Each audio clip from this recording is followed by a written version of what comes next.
Assalamualaikum warahmatullahi wabarakatuh. Selamat pagi anak-anak. Hari ini kita akan belajar tema 2 ya. Masih subtema 1. Kita akan bahas pembelajaran 3 dan 4 hari ini ya. Oke, sebelum mulai pelajaran pada pagi ini, mari kita berdoa dulu. Berdoa mulai. Berdoa selesai. Nah, jadi anak-anak kita akan belajar pembelajaran 3 dan 4 ya. Oke, mulai saja dari pembelajaran 3. Pembelajaran 3. Irama dan nada dalam lagu anak. Di dalam lagu ada yang bunyinya tinggi dan ada yang bunyinya rendah, yang dinamakan nada. Nah, jadi nada itu seperti suara kita ini. Jadi Bapak ini suaranya ini kencang, terus ini halo, ini berarti pelan. Halo anak-anak, ini keras, kencang. Halo anak-anak, ini pelan, lembut ya gitu ya. Jadi nada itu ada tinggi, ada rendahnya. Itu. Nada-nada ini dirangkai menjadi melodi. Melodi yang indah bentuk sebuah lagu. Nada dapat disusun menjadi tangga nada. Nah, ini ya. Lanjut lagi. Nah, seperti ini. Contohnya anak-anak di slide selanjutnya ini. Nah, ini adalah nada-nada tangga. Nah, jadi di sini ada Ada nada do, re, mi, fa, sol, la, si, do. Jadi setelah ini semakin nadanya itu semakin tinggi. Setelah 1, 2, 3, 4, 5 seterusnya semakin tinggi dan ini semakin melengking. Nah, bisa diketahui anak-anak bahwa ketika ada gambar 1 terus ada titiknya yang atas, ini namanya adalah tangganya tinggi ya. Ingat-ingat kalau ada tangga nada yang tanda nadanya itu 1 terus titiknya gini, ada atasnya titik gini, itu namanya tinggi ya. Do, re, mi, fa, sol, la, si, do. Melengking. Nah, lanjut lagi ke slide selanjutnya. Nah, di sini unsur-unsur dalam dongeng. Kemarin sudah dibahas ya. Dongeng itu ada fabel, ada mite, ada parabel, terus mite, nah mitos ya, atau legenda juga. Terus bisa diingat kemarin. Lanjut ya. Ini jadi di dalam dongeng itu juga ada unsur-unsurnya anak-anak. Tokoh, nah tokoh dongeng para pelaku yang ada di dalam dongeng. Nah, jadi ada tokohnya ya, seperti contoh kisah fabel itu. Dongeng fabel kan tokohnya ceritanya yaitu si kancil dan si buaya. Sudah jelas ya bahwa di situ ada tokoh si kancil dan si buaya. Terus juga gitu Joko Tarub, Joko Tingkir. Nah, itu Ziyad berarti tokohnya itu. Kalau Raden Kian Santang berarti ada Raden Kian Santang, ada Amuk Marugul, ada Siliwangi dan lain-lainnya. Lanjut lagi, ini ada latar. Nah, latar itu apa? Latar itu adalah tempat, waktu atau suasana dalam dongeng. Jadi latar itu termasuk ini, tempat, waktu atau suasana dalam dongeng. Tempatnya di mana? Apakah ada di sekolah, apa di rumah, apa di kebun, apa di hutan ya. Jadi seperti itu ya. Seperti Kian Santang juga sama.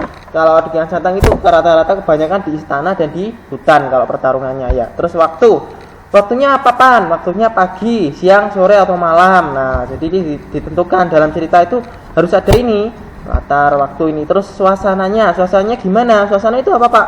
Suasananya seperti suasana itu menyeramkan, apa menyedihkan, apa menyenangkan. Kalau jalan-jalan ke Borobudur pasti suasananya menyenangkan ya. Kalau pasti menjenguk teman berarti suasananya menyedihkan karena menjenguk orang sakit. Nah, lanjut lagi ke slide selanjutnya. Terus lagi ada juga watak tokoh, sifat tokoh dalam dongeng. Nah, bisa disebutkan bahwa sifat-sifat dalam tokoh dongeng itu contohnya si kancil dan si buaya. Si kancil itu memiliki sifat yang baik hati dan cerdik. Nah, si buaya itu adalah jahat karena dia ingin memangsa si kancil, tapi si buaya itu juga bodoh ya, yaitu diakali oleh si kancil tetap nurut aja. Nah, lanjut lagi. Terus ada juga pesan atau amanat. Pesan amanat itu adalah pesan yang disampaikan melalui dongeng kepada pembaca. Jadi ini sebenarnya adalah pesan. Contohnya suatu ketika ada cerita tentang tidak boleh buang sembarangan. Berarti kan pesannya sudah tersurat bahwa kita itu tidak boleh membuang sampah sembarangan. Jadi pesan, setiap cerita itu ada pesannya anak-anak. Kita tidak boleh jahat pada orang lain. Kita tidak boleh berbohong pada orang lain. Dan masih banyak lagi pesan-pesan yang dapat diambil dari sebuah cerita. Nah, jika anak-anak ingin tahu pesan itu baca cerita, baca komik, pasti ada pesannya di situ. Entah itu tersirat ataupun tersurat. Tersirat itu adalah pesan yang tidak diungkapkan, tapi kalau tersurat itu pasti sama penulisnya itu ada ada tulisannya kita tidak boleh gini, namanya adalah tersurat. Lanjut lagi ke alur. Nah, alur itu apa? Yaitu rangkaian peristiwa dalam dongeng. Alur itu contohnya seperti alur maju dan alur mundur. Nah, jadi alur maju itu dikatakan sekarang ya. Sekarang. Kalau alur mundur itu contohnya seperti kayak kita kembali ke masa lalu, masa kecil kita ceritakan seperti apa, itu namanya adalah alur. Nah, lanjut lagi. Di sini juga ada lanjut lagi ya. Bisa diingat ya, alur ada alur maju, ada alur mundur. Nah, selanjutnya. Nah, sifat pertukaran komutatif. Di sini kita kemarin sudah bahas, yaitu komutatif atau sifat membalik ya pada penjumlahan. Nah, sifat komutatif pada penjumlahan menyatakan bahwa hasil penjumlahan dua bilangan cacah akan sama walaupun kedua bilangan tersebut ditukar. Jadi kuncinya sebenarnya ditukar aja anak-anak. Jadi contohnya nanti ada contohnya juga. Nah, di sini nanti dikerjakan di buku tulis ya. Ini. Nah, ini nanti ditulis di buku tulis. Nah, ini ada bilangan 888. Ayo selesaikan soal berikut dengan waktu secepat mungkin. Nah, jadi nanti ditulis di buku tulis. Jangan lupa untuk hari dan tanggalnya ya. Ini ya, itu 888. Berarti ini ditaruh mana? Ini ditaruh berarti 240 dijumlah 888 sama dengan 888 dijumlah 240. Dibalik aja gitu anak-anak ya. Itu aja. Nah, bisa dilihat ya. Ini ada juga ada warnanya juga anak-anak biar lebih mudah. Bahwa 222 ini warnanya merah. Yang depan ini merah, berarti kan tinggal ngisi aja. Berarti sama 222 dan seterusnya gitu. Kita lanjut ke pembelajaran 4. Mengenali karakter tokoh dalam dongeng. Karakter tokoh dalam dongeng ditemukan dengan satu, disampaikan secara langsung oleh pembuat dongeng. Jadi biasanya kalau si cerita atau pembuat dongeng itu biasanya seperti langsung tersuratkan bahwa ada tokoh yang langsung disebutkan bahwa itu dia tokoh yang jahat. Contohnya seperti bawang merah dan bawang putih. Bahwa bawang merah memiliki sifat yang jahat. Nah, biasanya sama penulisnya itu sudah dituliskan langsung dia itu sifatnya jahat, si bawang putih sifatnya baik. Dan juga ada yang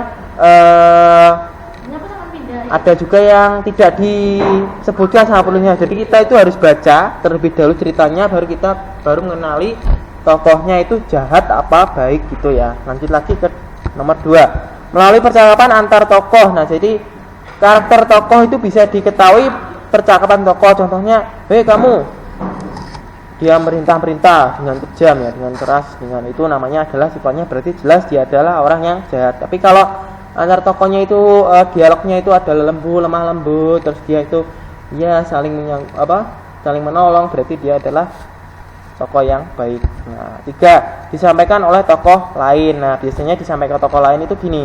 Misalnya ada tokoh namanya Andi dan Edo. Nah, si Edo itu menceritakan Andinya itu ke teman-temannya itu bahwa Andi itu baik. Nah, jadi Edo berkata, "Itu Andi no baik loh. Dia itu saling menolong saat aku kesusahan." Nah, jadi si Edo tadi menceritakan ke teman-temannya bahwa si Andi itu baik. Nah, jadi bisa disampaikan oleh tokoh lain. Terus nomor 4, pendapat tokoh lain hampir sama.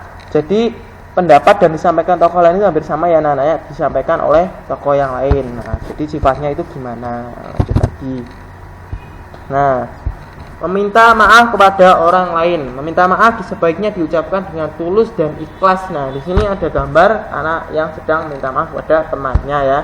Jadi minta maaf itu harus diucapkan dengan tulus dan ikhlas. Kalau minta maaf itu ya dengan baik-baik, dengan bahasa yang pelan, lemah lembut gitu ya, jangan kasar. Meminta maaf juga diucapkan dengan sungguh-sungguh dan niat baik untuk tidak akan mengulanginya lagi. Nah, di sini garis bawahi anak-anak ini penting bahwa setelah kita minta maaf, jangan kita itu mengulangi perbuatan yang salah pada kita ke teman kita. Jangan sampai perbuatan salah yang kita perbuat kemarin kita perbuat lagi setelah minta maaf, itu sama saja dengan pembohongan. Nah, itu namanya tidak boleh. Lanjut lagi. Nah, di sini meminta maaf merupakan salah satu perbuatan terpuji yang sesuai dengan pengamalan Pancasila kedua, yaitu kemanusiaan yang adil dan beradab ya. Nah, jadi kita itu harus adil dan beradab. Nah, beradab. Nah, kita itu beradab ya manusia ya. Kita harus meminta maaf ya. Bisa diingat-ingat ya anak-anak ya. Oke, kita. Oke, ini ntar Oke, hari ini sudah dulu anak-anak, kita sudah membahas pelajaran 3 dan 4. Besok kita akan bahas pelajaran 5 dan 6. Sekian dulu dari Bapak, semoga materinya bermanfaat bagi kalian. Jangan lupa tetap semangat, jangan belajar, tetap di rumah aja, jangan kemana-mana. Terima kasih. Wassalamualaikum warahmatullahi wabarakatuh.